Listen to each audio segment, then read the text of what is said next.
Hi അസ്സാം വലൈക്കും. എല്ലാവർക്കും സുഖമാണെന്ന് വിചാരിക്കണേ. ഇത് നമ്മളെ ഈദ് വ്ളോഗാണ്. കുറച്ച് ദിവസമായി പെരുന്നാളൊക്കെ കഴിഞ്ഞിട്ട് ലേറ്റായി പോയിട്ടാണ് അപ്ലോഡ് ചെയ്യാൻ. നമ്മളെ ഈദ് വ്ളോഗ് എപ്പോഴും ഒരു ഈദ് മെസ്സേജോട് കൂടിയിട്ടാണ് സ്റ്റാർട്ട് ചെയ്യലുള്ളത് നിഷ്കാക്കാൻ്റെ. പക്ഷേ ഇപ്രാവശ്യം സ്റ്റാർട്ട് ചെയ്യാൻ ആ ഒരു ഈദ് മെസ്സേജ് ഇല്ല കേട്ടോ. ഈ വ്ളോഗിൻ്റെ ലാസ്റ്റിൽ നിഷ്കാക്കാൻ്റെ ഒരു സ്പീച്ച് ഉണ്ട്. അപ്പോൾ എന്തായാലും എല്ലാവരും വീഡിയോ ഫുള്ളായിട്ട് കാണുക. വീഡിയോ ഇഷ്ടമാവുകയാണെങ്കിൽ ലൈക്ക് ചെയ്യുക, ഷെയർ ചെയ്യുക. പിന്നെ നിങ്ങളുടെ പെരുന്നാൾ എങ്ങനെ ഉണ്ടായിരുന്നു എന്നുള്ളതും കൂടി കമൻറ്റ് ചെയ്യുക. ഓക്കെ, അപ്പോൾ നമുക്ക് വിശേഷങ്ങളൊക്കെ കാണാം.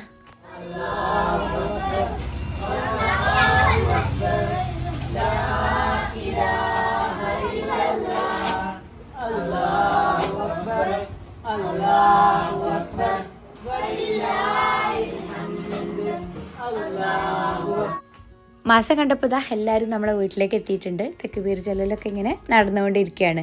എല്ലാ പ്രാവശ്യത്തെയും പോലെ ഇതാ നമ്മളെ വീട്ടിൽ തറവാട്ടിൽ വെച്ചിട്ട് തന്നെയാണ് പെരുന്നാൾ ആഘോഷം. പിന്നെ ഇതാ കുട്ടികൾക്ക് മൈലാഞ്ചി ഇട്ട് കൊടുക്കലാണ്.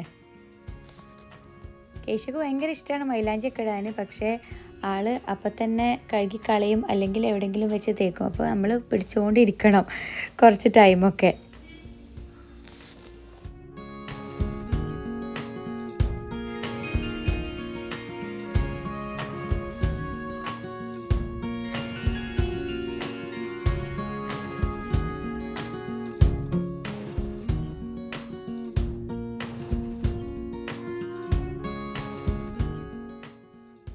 പിന്നെ ഇവിടെ ഇതാ ഭയങ്കര ഡിസ്കഷനൊക്കെ നടക്കുകയാണ്. നാളത്തെ പെരുന്നാൾ എങ്ങനെ കളറാക്കാമെന്നുള്ള കാര്യങ്ങളൊക്കെ ചർച്ചയിലും ഒക്കെയാണ്.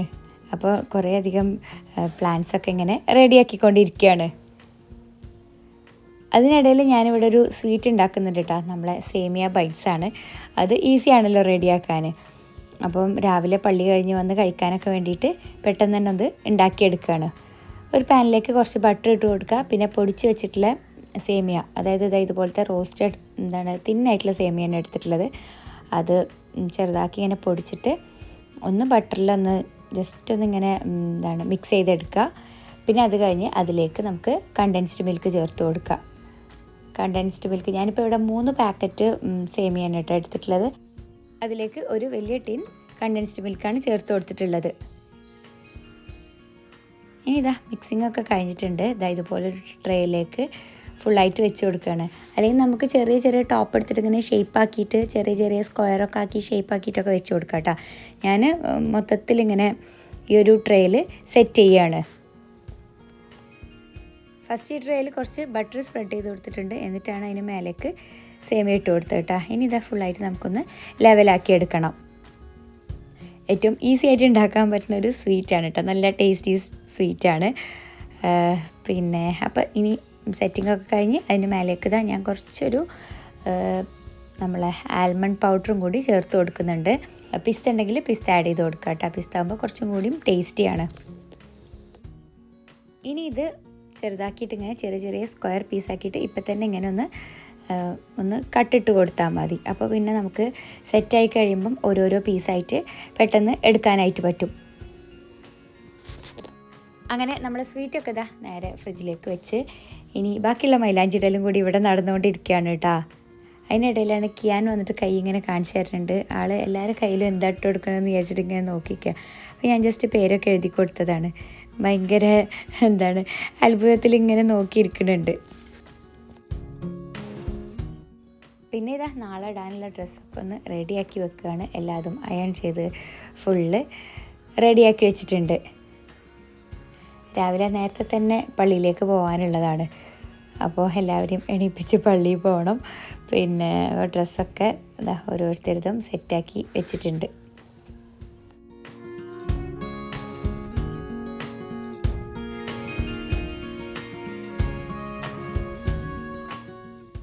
പിന്നെ കേശിൻ്റെ ക്ലിപ്സും സാധനങ്ങളും വളയും മാലയും ഒക്കെ റെഡിയാക്കിയിട്ടുണ്ട്. അപ്പോൾ എല്ലാതും സെറ്റായി. ഇനി കുട്ടികളൊക്കെ ഉറക്കിയിട്ട് വേണം എനിക്ക് മൈലാഞ്ചി ഇടാൻ കേട്ടോ. സാധാരണ പെരുന്നാളായി കഴിഞ്ഞിട്ടുണ്ടെങ്കിൽ മൈലാഞ്ചി ഇട്ടുതരാൻ വേണ്ടിയിട്ട് ഞാൻ ഓരോരുത്തരും പിന്നാലെ നടക്കലാണ്. എനിക്ക് ഭയങ്കര ഇഷ്ടമാണ് മൈലാഞ്ചി ഇടാൻ. കുട്ടികൾ എത്ര ചെറുതാണെങ്കിലും ഞാനത് മുടക്കലില്ല കേട്ടോ. എങ്ങനെയെങ്കിലുമൊക്കെ മൈലാഞ്ചി ഇടും.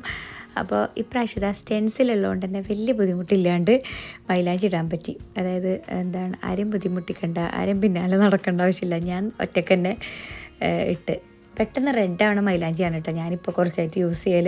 എന്താണെന്ന് വെച്ചാൽ മറ്റേതിനുള്ള ക്ഷമ എനിക്കില്ല. പിന്നെ കുട്ടികൾ എണീറ്റിട്ടുണ്ടെങ്കിൽ അത് തീരെ ചോപ്പാവില്ല. അപ്പോൾ ഇതാ ഇതിട്ട് പെട്ടെന്ന് തന്നെ റെഡായിട്ടുണ്ട്. പക്ഷേ പെട്ടെന്ന് തന്നെ പോകട്ടെ, എനിക്ക് വലിയ ഇഷ്ടമൊന്നുമില്ല. പക്ഷേ ആ ഒരു പെരുന്നാളിൻ്റെ അന്നത്തേക്ക് ഒരു രസം ഉണ്ടാകാൻ വേണ്ടിയിട്ടാണ് ഞാൻ ആ ഒരു മൈലാഞ്ചി ഇടുന്നത്.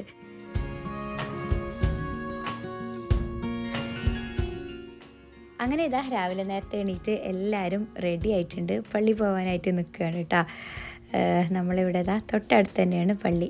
കിയാനൊക്കെ ഉറക്കത്തിൽ നിന്ന് എണീപ്പിച്ച് ഡ്രസ്സ് മാറ്റി കൊടുത്തതാണ്. കേശ നല്ല ഉഷാറിലൊക്കെ നിൽക്കുന്നുണ്ട്. അപ്പോൾ ഇതാ ഇതാണ് എൻ്റെ ഡ്രസ്സ്. അത് ഞാൻ ഡീറ്റെയിൽ ആയിട്ട് നമുക്ക് പള്ളിയൊക്കെ കഴിഞ്ഞ് വന്നിട്ട് കാണാം. ഓക്കെ, 7:30 ആകുമ്പോഴാണ് കേട്ടോ നിസ്കാരമൊക്കെ തുടങ്ങുക. നമ്മളിവിടെ തൊട്ടടുത്ത് തന്നെയാണ് പള്ളി. തിരൂരങ്ങാടി തിങ്കാന ഗ്രൗണ്ടിൽ വെച്ചിട്ടാണ് ഈദ്ഗാഹ് നടക്കുന്നത്. അപ്പോൾ അങ്ങോട്ടേക്ക് പോവുകയാണ്.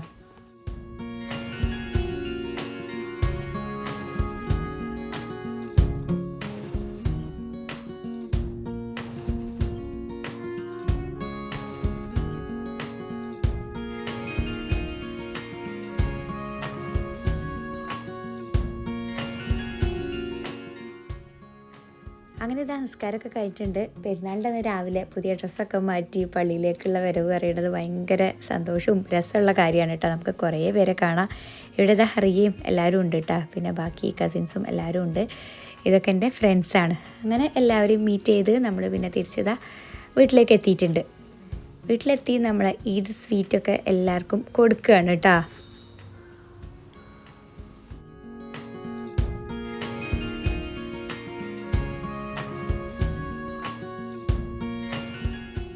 ഈദ്ഗാഹൊക്കെ കഴിഞ്ഞ് എല്ലാവരും ഇതാ നേരെ ഇങ്ങോട്ടേക്കാണ് വന്നത്. അപ്പോൾ എല്ലാവർക്കും ഈദ് സ്വീറ്റൊക്കെ കൊടുക്കുകയാണ്. ഇന്ന് ഇവിടെയാണ് എല്ലാവരുടെയും പെരുന്നാൾ ആഘോഷം.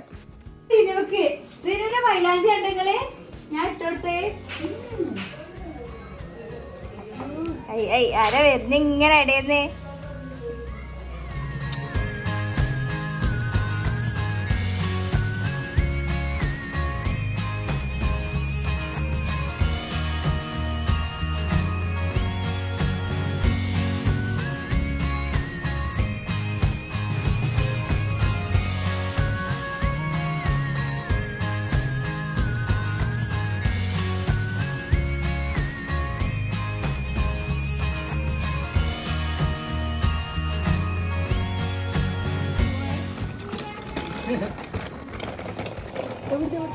ഇനി ഇതാ കുറച്ച് ഫോട്ടോസും വീഡിയോസൊക്കെ എടുക്കട്ടെ. ഇതാണ് എൻ്റെ പെരുന്നാൾ ഡ്രസ്സ്. നമ്മളെ റാസിൻസിൻ്റെ കളക്ഷനിലുള്ളതാണ് കേട്ടോ. മൊഡാൽ സിൽക്കിൽ വരുന്നതാണിത്. അപ്പോൾ മൊഡാൽ സിൽക്കിൻ്റെ ഷോൾ എടുത്തിട്ട് ഞാൻ കഫ്താൻ സ്റ്റിച്ച് ചെയ്യിപ്പിച്ചതാണ്. ബ്ലാക്ക് പാൻറ്റും ബ്ലാക്ക് ഷോളും കൊടുത്ത്. ചിലർ പറഞ്ഞ് ബ്ലാക്ക് ഷോളല്ല, ഇതിലേക്ക് വേറെ ഷോൾ ഇട്ടാൽ ഒന്നും കൂടി ഭംഗി ഉണ്ടാവുമെന്ന്. അപ്പോൾ നിങ്ങൾക്ക് എന്തെങ്കിലും സജഷൻ ഉണ്ടെങ്കിൽ പറയട്ടാ. പിന്നെ വേറൊരു കാര്യം, അപ്പോൾ നമ്മുടെ പേജിൽ റാസിൻസ് പേജിൽ മൊഡാൽ സിൽക്കിൻ്റെ കളക്ഷൻസൊക്കെ ഉണ്ട്. നിങ്ങൾ ചെക്ക് ചെയ്ത് നോക്ക്. ഇനി കല്യാണങ്ങളൊക്കെ വരുന്നുണ്ട്. അപ്പോൾ ആർക്കെങ്കിലും ആവശ്യമുണ്ടെങ്കിൽ പർച്ചേസ് ചെയ്യുക. പർച്ചേസ് ചെയ്യാനുള്ള നമ്പറൊക്കെ ഞാനിതാ താഴെ കൊടുത്തിട്ടുണ്ട്. പിന്നെ ഡിസ്ക്രിപ്ഷനിൽ ഇൻസ്റ്റഗ്രാം പേജിൻ്റെ ലിങ്കും പിന്നെ ഇൻസ്റ്റഗ്രാമില്ലാത്തവർക്ക് വാട്സാപ്പ് ചാനലിൻ്റെ ലിങ്കും ഒക്കെ കാണാം. പുതിയ കോട്ടൺ ബെഡ്ഷീറ്റ്സും പിന്നെ കോട്ടൺ സൽവാസും ഒക്കെ ഉണ്ട്. ഓക്കെ, അപ്പോൾ എല്ലാവരും ചെക്ക് ചെയ്യാൻ മറക്കണ്ട. പിന്നെ ഇതാ എല്ലാവരും കൂടിയിട്ടുള്ള ഫാമിലി ഫോട്ടോസ് എടുക്കലും അതിൻ്റെയൊക്കെ പണിയിലാണ്. പെരുന്നാളിൻ്റെ അന്ന് രാവിലെ ഇവിടെ മിക്കപ്പോഴും ഇഡ്ഡലി ആവട്ടെ ഉണ്ടാവുക. ഇത്രയും ദിവസം പത്തിരിയും ചിക്കനും ഒക്കെ കഴിച്ചിട്ട് എല്ലാവർക്കും ഇഡ്ഡലിയും ദോശ ആ ഒരു ടൈപ്പ് കഴിക്കാൻ പൂതിയാണ്. അപ്പോൾ ഇഡ്ഡലിയിലേക്ക് ഇതാ സാമ്പാറാണ് ഉണ്ടാക്കിയിട്ടുള്ളത്. തലേ ദിവസം തന്നെ സാമ്പാർ റെഡിയാക്കി വെച്ചിട്ടുണ്ടായിരുന്നു.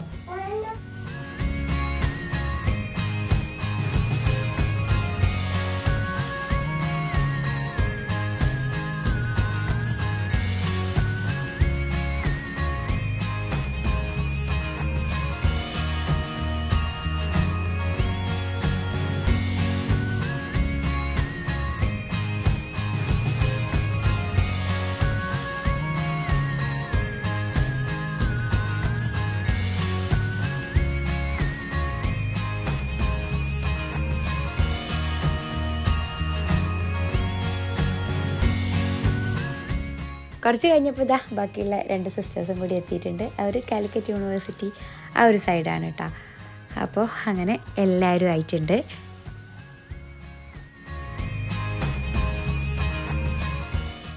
കുറച്ച് ആൾക്കാർ ഇതാ പഴക്കൊലൊക്കെ ആയിട്ട് വരുന്ന കണ്ടില്ലേ, ഇത് നമ്മളെ രാത്രിയിലെ ഗെയിംസിനൊക്കെ ഉള്ള ഗിഫ്റ്റാണ് കേട്ടോ. മെയിൻ ഗിഫ്റ്റാണ് പഴക്കൊല. പിന്നെ ഇതാ ഈ വക സംഭവങ്ങളൊക്കെയാണ് ഗിഫ്റ്റ്, മെയിൻ ഗിഫ്റ്റ്. പിന്നെ അങ്ങനെ ബാക്കിയുള്ള കുട്ടികൾക്കുള്ള ബലൂണ് സാധനങ്ങൾ അങ്ങനത്തെ ഒക്കെ വാങ്ങിയിട്ട് വന്നതാണ്. വീണ്ടും ഫോട്ടോ സെഷനാണ്. സിസ്റ്റേഴ്സൊക്കെ വന്നപ്പോൾ പിന്നെ അവരായിട്ടുള്ള ഫോട്ടോസും കാര്യങ്ങളൊക്കെ എടുക്കുകയാണ്. അത് കഴിഞ്ഞ് കുറച്ച് കഴിഞ്ഞപ്പോൾ ഇതാ നമ്മൾ ലഞ്ച് കഴിക്കാൻ പോവാണ്. ഫുഡൊക്കെ ഇതാ ഇവിടെ ടേബിളിൽ റെഡി ആക്കിയിട്ടുണ്ട്. നമ്മൾ പൊതുവെ പെരുന്നാളിൻ്റെ അന്ന് ഫുഡ് ഓർഡർ ചെയ്യാറാണ്, ഇവിടെ വീട്ടിലുണ്ടാക്കലല്ല. അപ്പോൾ എല്ലാവരും കൂടിയിട്ട് ഇതാ ഫുഡ് കഴിക്കുകയാണ്.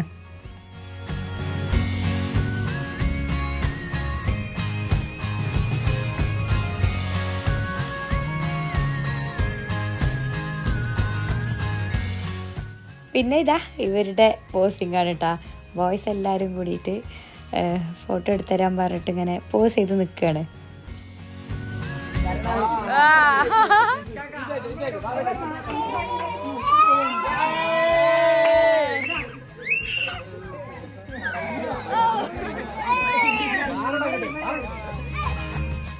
പിന്നെ ഇതാ ഉപ്പ വന്നപ്പോൾ ഉപ്പാനായിട്ട് എല്ലാവരും കൂടിയിട്ട് ഫോട്ടോ ഒക്കെ പോസ് ചെയ്യാണ്.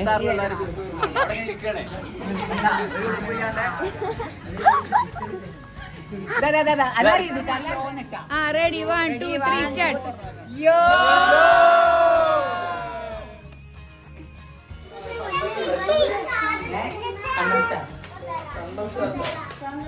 അതായത് 4:15 തുടങ്ങിയ കളി രാത്രി 10 മണി. കുട്ടികളെല്ലാവരും കൂടിയിട്ടാണ് കേട്ടോ ഫുൾ പ്ലാനിങ്ങും ഓർഗനൈസിങ്ങും ഒക്കെ ചെയ്യണത്.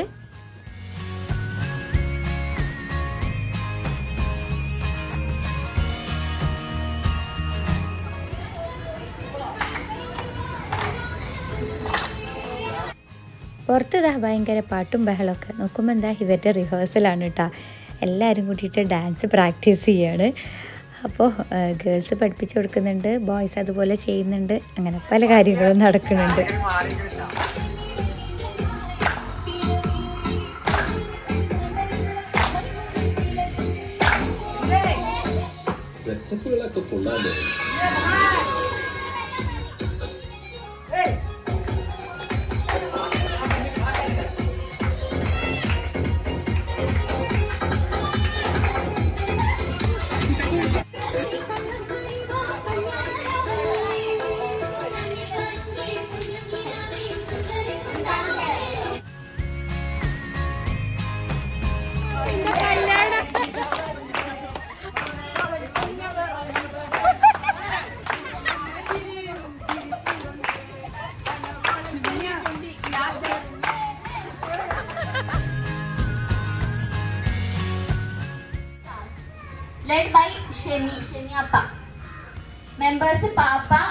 അങ്ങനെ ഇതാ എല്ലാവരും പുറത്തെത്തിയിട്ടുണ്ട്.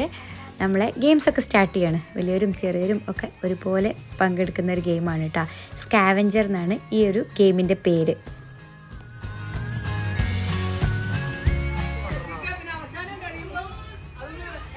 ഇതൊരു ഫൺ ഗെയിമായിരുന്നു കേട്ടോ. അതായത് ഭയങ്കര ടീം സ്പിരിറ്റോട് കൂടി എല്ലാവരും ഒരുപോലെ കളിച്ചൊരു ഗെയിമായിരുന്നു.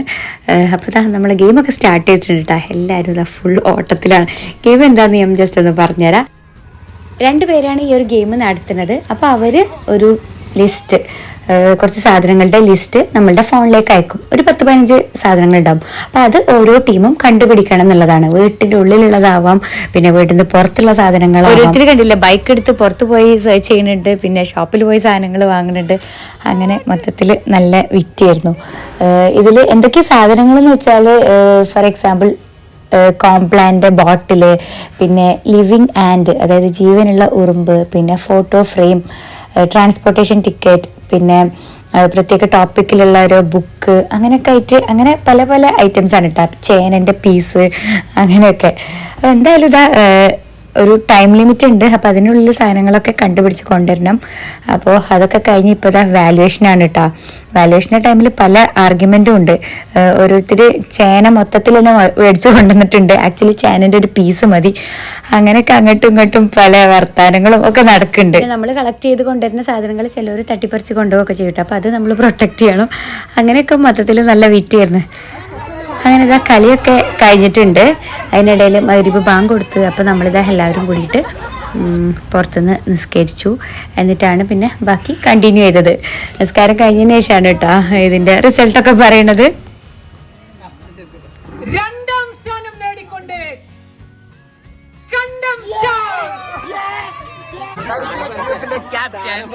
എക്സിക്യൂട്ടീവ് മജിസ്ട്രേറ്റിന്റെ സർവ്വ സ്വാധീനങ്ങളും പ്രയോജനപ്പെടുത്തി നോക്കിയെങ്കിലും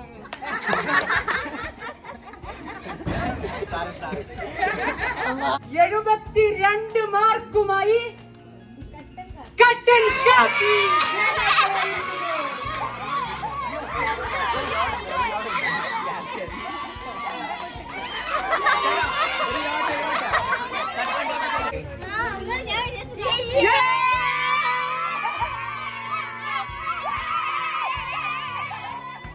അങ്ങനെ ആ ഒരു ഗെയിം കഴിഞ്ഞു. നമ്മളെ ടീമാണ് കേട്ടോ ഫസ്റ്റ് ആയത്. പിന്നെ ഇതാ കുറേ ഗെയിംസും കാര്യങ്ങളൊക്കെ ഇവിടെ നടന്ന് മൊത്തത്തിൽ ഒരു രസമുള്ള ഈവനിങ് ആയിരുന്നു. കാണിച്ചു കൊടുക്കുന്ന മത്സരത്തിൽ എന്നും തരികളൊക്കെ അല്ലാതെ നമസ്കാരത്തിന്റെ മറവിൽ വെറുതെ വന്നതല്ല എന്ന്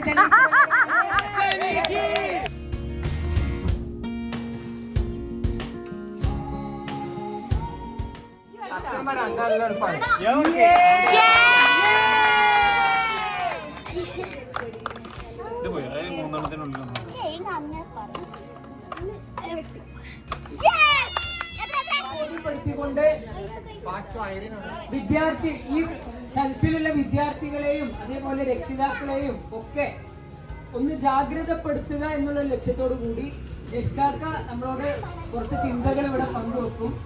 എന്റെ മുമ്പിലുള്ളത് ഒരു പ്രൗഢമായ സദസ്സാണ്. നമ്മുടെ നാട്ടിലുള്ള ലഹരികൾ പിടിക്കുന്ന സംഘത്തിലുള്ള ഒരാൾ ഇവിടെ ഉണ്ട്. അതുപോലെ തന്നെ വിദ്യാർത്ഥികൾ നേർവഴിക്ക് നയിക്കാൻ വേണ്ടി ട്രെയിനിങ് കിട്ടിയ ധാരാളം അധ്യാപകരുള്ള ടീച്ചിങ് പ്രൊഫഷനിലുള്ള ആൾക്കാരുള്ള ഒരു സദസ്സാണ്. അതുപോലെ തന്നെ അതിന് ചികിത്സിക്കാൻ പാകത്തിലുള്ള ഡോക്ടേഴ്സ് ഉള്ള ഒരു വലിയ പ്രൗഢമായ ഒരു സദസ്സിന് മുമ്പിലാണ് ഇത് എനിക്ക് സംസാരിക്കേണ്ടത്. അതുകൊണ്ട് തന്നെ അതൊരു പലർക്കും അത് കേൾക്കുമ്പോൾ ചിലപ്പോൾ ഒരു റെപ്പിറ്റേഷൻ, ആവർത്തന വിരസത തോന്നുന്ന കാര്യങ്ങളാണ്. എല്ലാവർക്കും അറിയണത് തന്നെയാണ്.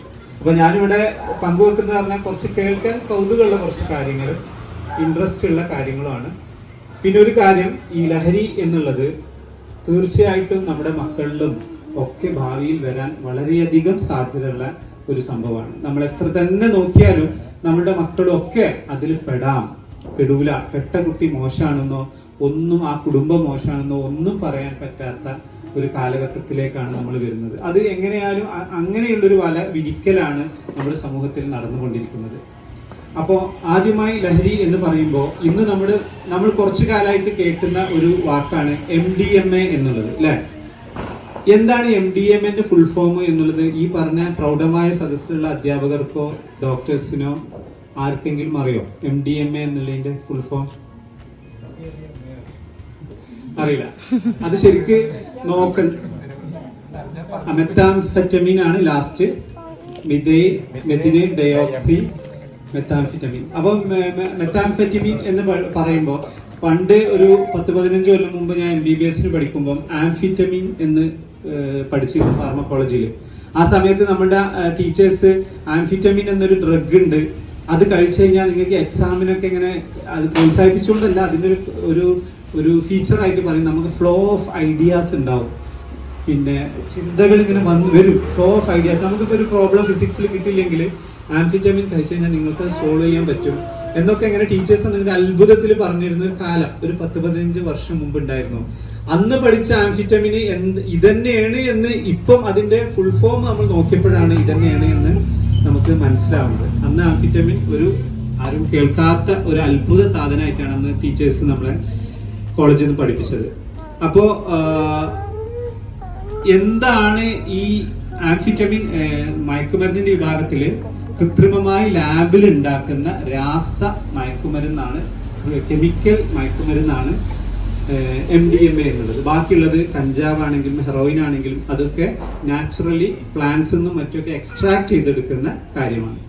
ഹെറോയിനും മറ്റുള്ളതൊക്കെ മുമ്പേ ഉണ്ടെങ്കിലും എന്തുകൊണ്ട് MDMA ഇന്ന് സ്റ്റാറായി അല്ലെങ്കിൽ ഇത്ര പ്രചാരം നേടി എന്നുള്ളതിന് ചില കാര്യങ്ങളുണ്ട്. ഒന്ന്, യൂട്യൂബ് വീഡിയോയും റീലും തമ്മിലുള്ള വ്യത്യാസമാണ്. അതായത് റീല് നമ്മളിങ്ങനെ പെട്ടെന്ന് ഫാസ്റ്റാണ് അല്ലെ, പുതിയ ജനറേഷൻ ഫാസ്റ്റാണ്, സ്പീഡിന്റെ ആൾക്കാരാണ്. അവര് പെട്ടെന്ന് കിട്ടണം. MDMA എന്നൊരു റീലാണ്, അതിന്റെ എഫക്റ്റും എല്ലാം പെട്ടെന്നാണ്.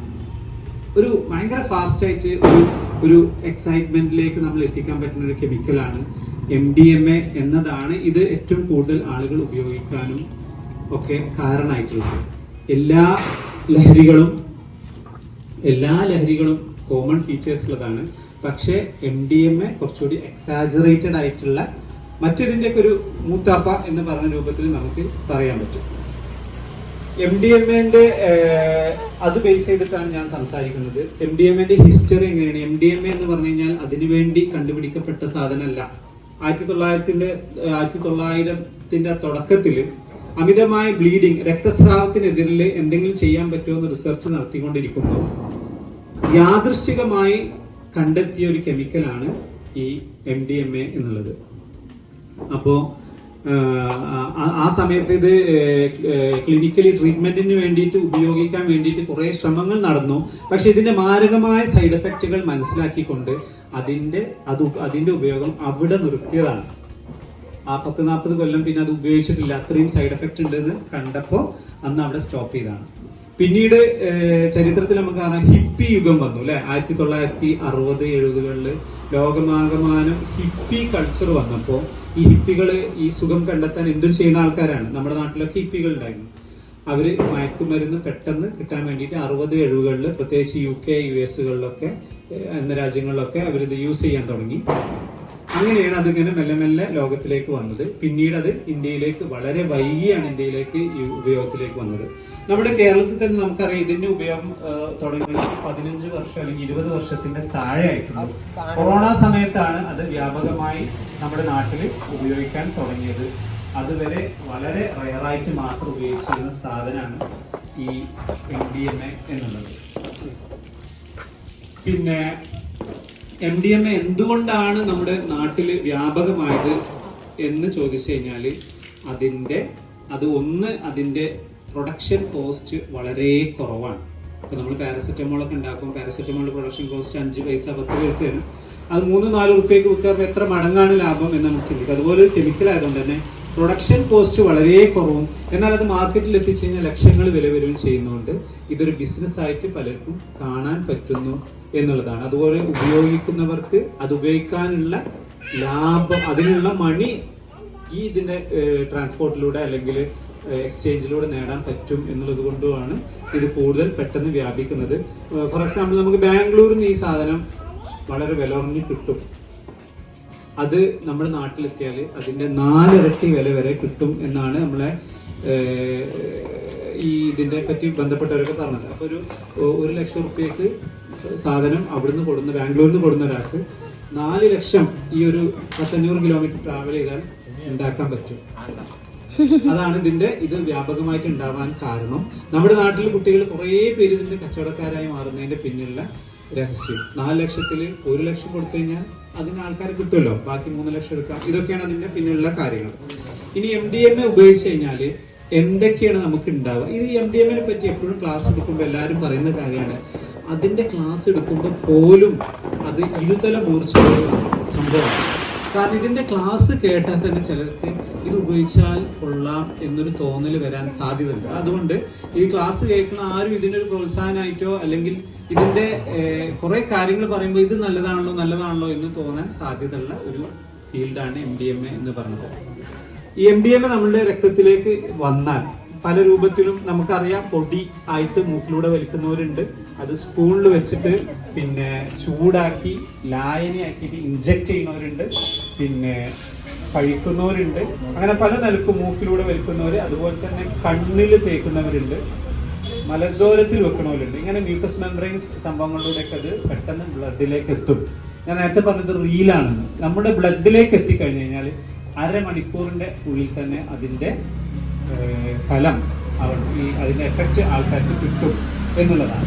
ഇത് രക്തത്തിൽ എത്തിക്കഴിഞ്ഞു കഴിഞ്ഞാൽ അത് നമ്മളെ ബാധിക്കുന്ന, എല്ലാവർക്കും അറിയാം, സെൻട്രൽ നെർവസ് സിസ്റ്റം, CNS അല്ലെങ്കിൽ നെർവസ് സിസ്റ്റത്തിനെയാണ് അത് ബാധിക്കുക, നരമ്പുകളെയാണ് ബാധിക്കുക.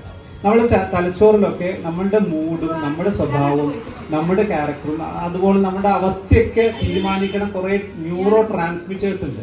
നമുക്ക് സങ്കടം ഉണ്ടാകുമ്പോൾ ഇന്ന ട്രാൻസ്മിറ്റർ ആണ് നരമ്പെന്ന് മറ്റേ നരമ്പുകളിലേക്ക് വിവരങ്ങൾ പാസ് ചെയ്യാം. നമുക്ക് സന്തോഷം ഉണ്ടാകുമ്പോൾ ഇന്ന സാധനമാണ് പോവുക. അങ്ങനെ ഇത് ബ്ലഡിലെത്തി നരമ്പിലെത്തിയാൽ ഹാപ്പി ട്രാൻസ്മിറ്റേഴ്സ്, അതായത് നമ്മൾ പലർക്കും അറിയുണ്ടാവും സെറട്ടോണിൻ, ഡോപ്പമിൻ അങ്ങനത്തെ സംഭവങ്ങളൊക്കെ കൂടുതലായിട്ട് ഉൽപ്പാദിപ്പിക്കപ്പെടും. അങ്ങനെ ആദ്യമായിട്ട് അത് ഉപയോഗിക്കുന്ന ഒരാൾക്ക് അരമണിക്കൂർ കൊണ്ട് ഇതിന്റെ അളവ്, ഈ ഹാപ്പി ട്രാൻസ്മിറ്റേഴ്സിന്റെ അളവ് ഭയങ്കരമായിട്ട് കൂടും. ഭയങ്കരമായിട്ട് കൂടുന്ന എത്രയോ മടങ്ങ് കൂടും.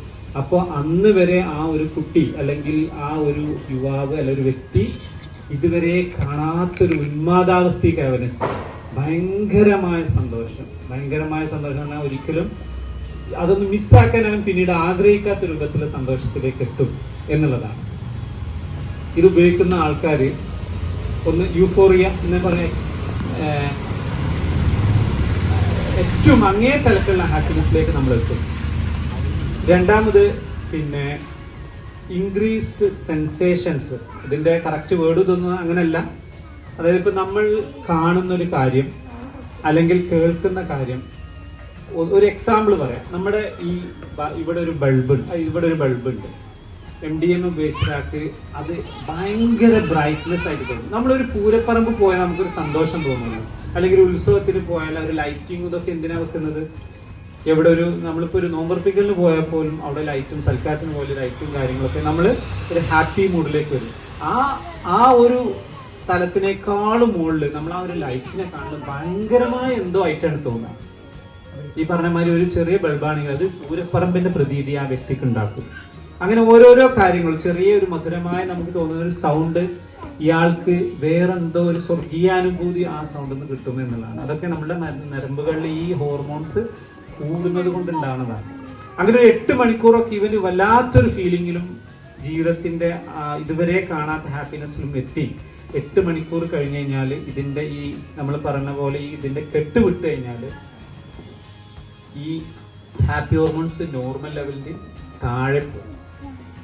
അപ്പോൾ ആൾക്ക് അപ്പം തന്നെ ഭയങ്കരമായ ക്ഷീണം, എണീറ്റ് നടക്കാൻ വയ്യ, നമ്മുടെ ഒരു പ്രിയപ്പെട്ടവരോട് പോലും സംസാരിക്കാൻ പോലും പറ്റാത്ത രൂപത്തിൽ അയാൾ തളരും. ഫസ്റ്റ് ഡേ തന്നെ അങ്ങനെ ഉണ്ടാവും. അപ്പൊ നെക്സ്റ്റ് ഡേ അയാൾക്ക് എന്ത് തോന്നും? ഇത് ഉപയോഗിക്കണം തോന്നും. മറ്റ് ലഹരി പദാർത്ഥങ്ങൾക്ക് ഇല്ലാത്ത രൂപത്തിലുള്ള ഒരു ഫീച്ചറാണത്. പെട്ടെന്ന് തന്നെ റിസൾട്ട് വരും. അതുപോലെ തന്നെ നെഗറ്റീവായിട്ടും ഈ ഡോപ്പമിനും പിന്നെ സെറട്ടോണിനും കാര്യങ്ങളൊക്കെ നെഗറ്റീവിലേക്ക് പോകുമ്പോൾ ഇയാൾ ഭയങ്കരമായ ഡിപ്രഷനിലൊക്കെ പോകും. നെക്സ്റ്റ് ഡേ അയാൾക്ക് ഇത് നെക്സ്റ്റ് ഡോസ് കഴിക്കേണ്ടി വരും.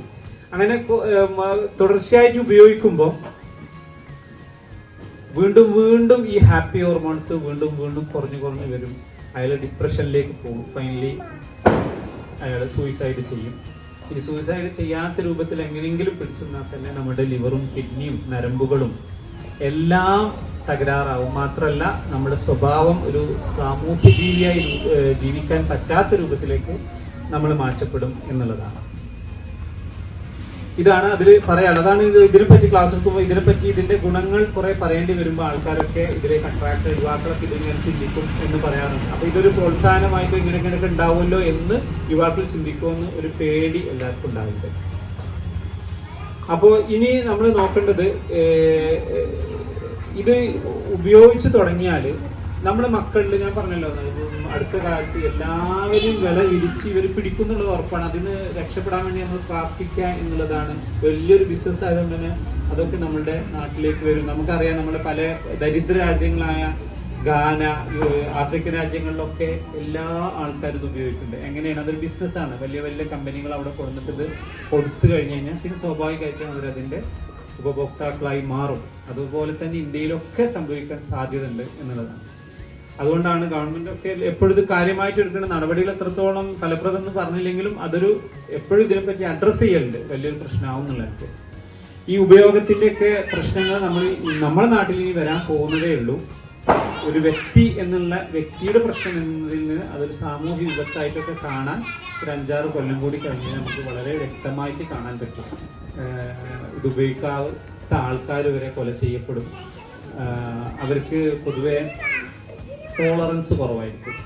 ഒന്ന് പറഞ്ഞു കഴിഞ്ഞാൽ അടുത്തതിന് നമുക്ക് ഇങ്ങോട്ട് ടൂർ പോകണം, നമ്മൾ ഊട്ടിക്ക് പറയുമ്പോൾ അല്ലാതെ നമ്മൾ കൊടൈക്കനാലിക്ക് പോകാറുണ്ട്, ഇത് എന്താണ് കൊടൈക്കനാൽ പറഞ്ഞ അടുത്തിന് കുത്തും. അങ്ങനത്തെ ഒരു അവസ്ഥയിലേക്ക് സമൂഹം മാറും. അപ്പൊ നമ്മളെ മോന് അപ്പുറത്താണ്, ഉപയോഗിക്കാത്ത ആളാണെങ്കിലും ഇവന്റെ ഫ്രണ്ട്ഷിപ്പിൽ ഇതുണ്ടെങ്കിൽ അവനൊക്കെ ഭീഷണി തന്നെയാണ് ഭാവിയിൽ വരാൻ പോകുന്നത്. പിന്നെ ഇതുണ്ടായാൽ നമ്മൾ എന്താണ് നമ്മുടെ മക്കളിൽ അല്ലെങ്കിൽ നമ്മുടെ വേണ്ടപ്പെട്ടവരിൽ കാണുക എന്ന് വെച്ച് കഴിഞ്ഞാൽ, ഒന്ന് ഈ ഒരു ഗ്രൂപ്പിലെ സഡൻ ഷിഫ്റ്റ് ഓഫ് സർക്കിൾ, നമ്മുടെ ഫ്രണ്ട്ഷിപ്പ് സർക്കിളിൽ മാറ്റം വരും.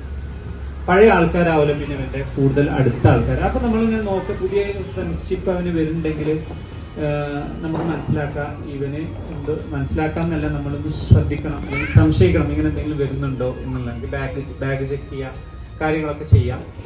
അതൊക്കെ ഞാൻ പറഞ്ഞല്ലോ, നമ്മൾ മുമ്പുള്ള ആൾക്കാർക്ക് അറിയാം, അതൊന്നും ഞാൻ പറയണ്ട, മുന്നിലുള്ളവരെല്ലാത്തിനെ പറ്റി നന്നായി അറിയുന്നവരാണ്.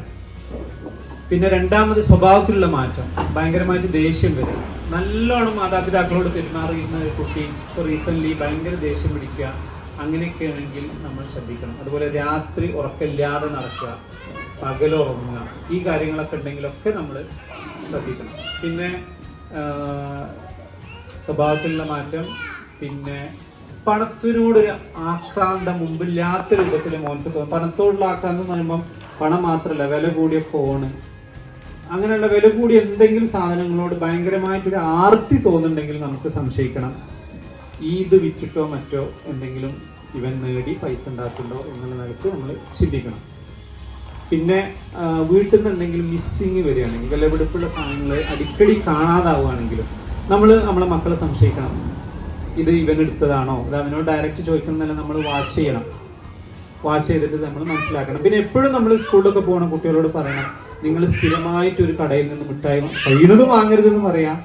ഇനി സ്ഥിരമായിട്ട് ചെറിയ കടകളിൽ നിന്നും വാങ്ങരുത്, വേറെ മാറി വാങ്ങണം, അല്ലെങ്കിൽ വാങ്ങാതിരിക്കുക. പിന്നെ നല്ല അറിയപ്പെടുന്ന കടകളിലോ മറ്റൊക്കെ പോയിട്ട് മാത്രമേ സാധനങ്ങൾ വാങ്ങാൻ പാടുള്ളൂ. ഈ കാര്യങ്ങളൊക്കെ നമ്മൾ ശ്രദ്ധിക്കണം. ഞാനുള്ളത് വളരെ കോംപ്ലിക്കേറ്റഡ് ആയ ഒരു ഇഷ്യൂ ആണ്. ഇത് പെട്ടുപോയാൽ തിരിച്ചു വരിക എന്നുള്ളത് മറ്റ് ലഹരി പദാർത്ഥങ്ങളെക്കാളും വളരെ വളരെ സാധ്യത, ഒരു പ്രാവശ്യം ഉപയോഗിച്ചാൽ തന്നെ അഡിക്ഷൻ വരാൻ സാധ്യതയുള്ള ഒരു സംഭവമാണിത്. അതിച്ച് ആരെങ്കിലും പെട്ടുപോയാൽ അഡിക്ഷൻ മാറ്റാൻ പറ്റൂല എന്നല്ല, കുറച്ചുകൂടി കോംപ്ലിക്കേറ്റഡ് ആയിട്ടുള്ള ഒരു സംഭവമാണ്. അത്രയും പവർഫുൾ ആയിട്ടുള്ള ഒരു കെമിക്കലാണ്. ഇത്ര തന്നെ പറയാനുള്ളൂ. ഞാൻ അവസാനിപ്പിക്കുന്നു. അസ്സലാമു അലൈക്കും.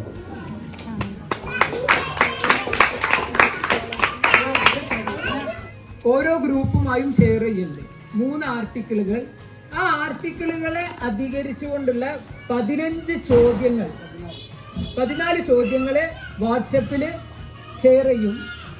അത് ആ ആർട്ടിക്കിള് ഒരു 15ഓ 16ഓ പേജുകള് വളരെ സ്വിഫ്റ്റ് ആയിട്ട് വായിച്ചു തീർത്ത് കഴിഞ്ഞാൽ അതിന് ആൻസർ കിട്ടും. പക്ഷെ 4 മിനിറ്റാണ് എന്ത് സമയം, 4 മിനിറ്റ്.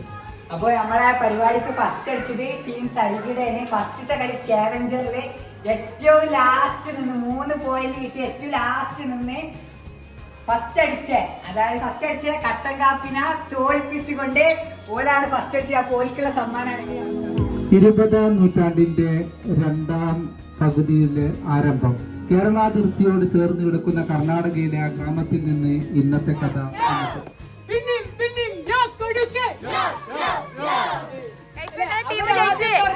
എന്തൊരു അന്യായം നടന്നിട്ടുണ്ട് ഒന്നാമത്തെ മത്സരത്തിൽ നിന്നത്. ഇപ്പൊ അവർ തെളിയിച്ചു എന്ന് വേണമെങ്കിൽ നമുക്ക് സമ്മതിക്കേണ്ടി വന്നിട്ടുണ്ട്. അവരുടെ പെർഫോമൻസ് തീറ്റ നടക്കുന്നുണ്ട്. അവിടെ ഒരു വക്കൊക്കെ ഉണ്ടായിരുന്നു, അതെങ്കിലും കൊടുക്കേനു.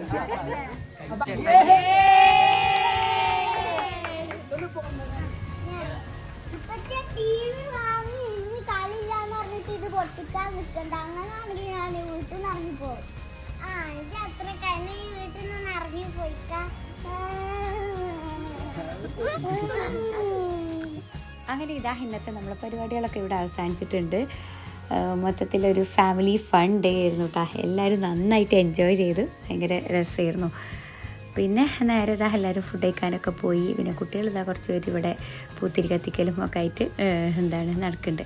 അപ്പോൾ ഇത്രയേ ഉള്ളൂ ഇന്നത്തെ വീഡിയോ. നിങ്ങൾക്ക് എല്ലാവർക്കും ഇഷ്ടമായിട്ടുണ്ടാവും എന്ന് വിചാരിക്കണേ. ഇഷ്ടമായെങ്കിൽ ലൈക്ക് ചെയ്യുക, ഷെയർ ചെയ്യുക, പിന്നെ നിങ്ങളെ കമൻസൊക്കെ പറയുക. നിങ്ങളെ വീട്ടിൽ എങ്ങനെ ഉണ്ടായിരുന്നു പെരുന്നാൾ എന്നുള്ളത് നിങ്ങൾ കമൻറ്റ് ചെയ്യുക. ഓക്കെ, സബ്സ്ക്രൈബ് ചെയ്യാത്തവരാണെങ്കിൽ സബ്സ്ക്രൈബ് ചെയ്യുക. ഇനി നമുക്ക് നെക്സ്റ്റ് ഒരു അടിപൊളി വീഡിയോ ഒക്കെ ആയിട്ട് കാണാം. ഇനി നമുക്ക് 2ാം പെരുന്നാൾ വിശേഷങ്ങൾ കാണാം കേട്ടോ. ഓക്കെ, അപ്പോൾ ബൈ.